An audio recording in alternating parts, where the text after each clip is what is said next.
Welcome back to another Tactical Tuesday. Today we're getting into part 2 of running the rabbit, where we're going to actually show you kind of a more in-person live action version of it. But just to recap really quick, in case you missed part 1,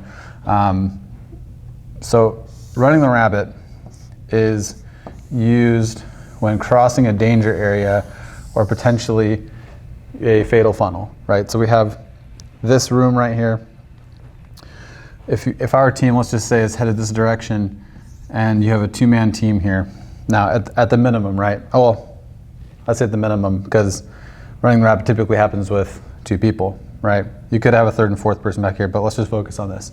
So running the rabbit is used to gain more information about this room and to draw fire, really potentially, and to gain that information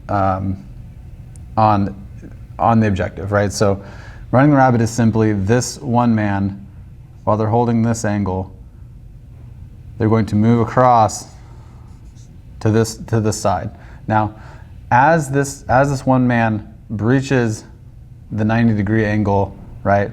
This angle, the fatal funnel, as soon as they get to here, right? They're gonna have access to this. But the entire time they're moving, they're gaining more and more ground visually inside the room. So once they get to here, they can start to see this way just a little bit, right? As they get to here, even more so.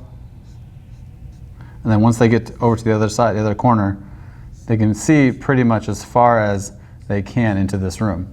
Now, when that happens, the 2-man steps up to this position right here, and then they're holding this tight angle as well. So now, all of this entire room has been seen, minus these 2 corners or any other obstructions that might be in the room, whether it be a couch that someone could be behind or whatever, what have you. But the important thing is, let's say that couch is here, or that large piece of furniture is in the middle of the room. And then let's say there's a door here and a door here, and maybe like a window over here. These are all things that need to be passed on by that one man who's crossing over and running the rabbit. As soon as he crosses over, he can say, hey, there's a couch on your left, a window on the left, door in the back left, door in the back right.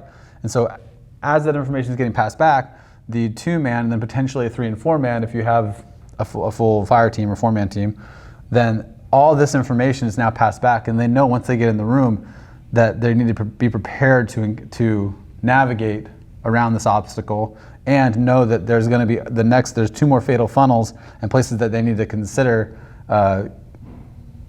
once they've cleared the room, that they need to train their sectors of fire on. So just keep that in mind. It's really simple. That's basically it. So now let's go over and I'll show you just kind of a live version of what it should look like. All right, so now we're going to go into a live version of what we just talked about on the board. All right. All right, guns clear, let's get to it. So the first thing you want to do as you're coming up to run the rabbit, you're the 1-man, right? You're going to call out your door to your left, because this is all about information gathering, right? So as we come up, and this would have been called out probably at that end of that hallway. But you come up, you're like, there's a door on the left, cool. We get up to it, boom. I'm wall, body, weapon, right? I'm in the correct stance, I'm ready to go.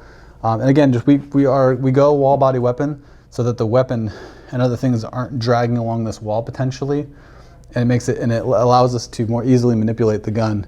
If I'm on the inside and I have to come in, like, it can get stuck, or I can't really lead as well, right? So for wall, body, weapon, and we're ready to go. So we get up here, and then once my 2-man's ready, he's gonna let me know, hey, we're gonna run the rabbit. Okay, cool, gotcha. All right, go. So as I come up and come to break the 90, I'm leading with my eyes and my muzzle as I break here, right? And as I break here, I'm moving across quickly and following this corner angle to the other side. It's really, really important that when you come up and you start running the rabbit and you start to come in, you don't sit here and jiggle and try to do this. You've never seen a rabbit move slowly, right? They're not sitting there just taking their time. We're called running the rabbit, so you get across quickly, because you are exposing yourself to fire. You don't want to sit there in the fatal frontal just hanging out looking for information. You want to get to the other side, over on this side, and pass back all the information that I saw. So as soon as I'm here, boom, I told them, hey, there's windows on the back wall, there's some tables in there, it's a short wall on the right, and there's an angle that breaks right on the right side. All right, so as soon as we know that, boom, we're gonna make a decision. That's when it's decision time to make entry. That's a whole other video. Room clearing and room entry is a whole other video. We will get into that for sure. But I hope that this just gives you the basic idea of what running the rabbit looks like. It's very simple. It's supposed to be something that keeps you safe. When you have an open doorway, you still don't know what's in here, and you don't want to just boom, roll into this room directly. If I'm coming up and just immediately go in and start like punching out and trying to get it done, because I don't know what's in here. And if I come in first, and let's say that I didn't take my time for whatever, and my two man's a little bit further behind than I wanted him to be, and I get hit and I go down inside the room, now I'm potentially cut off from the rest of my team, right? And you don't want to be cut off from your team. And you want to give yourself the best chances of success in clearing this room anyways.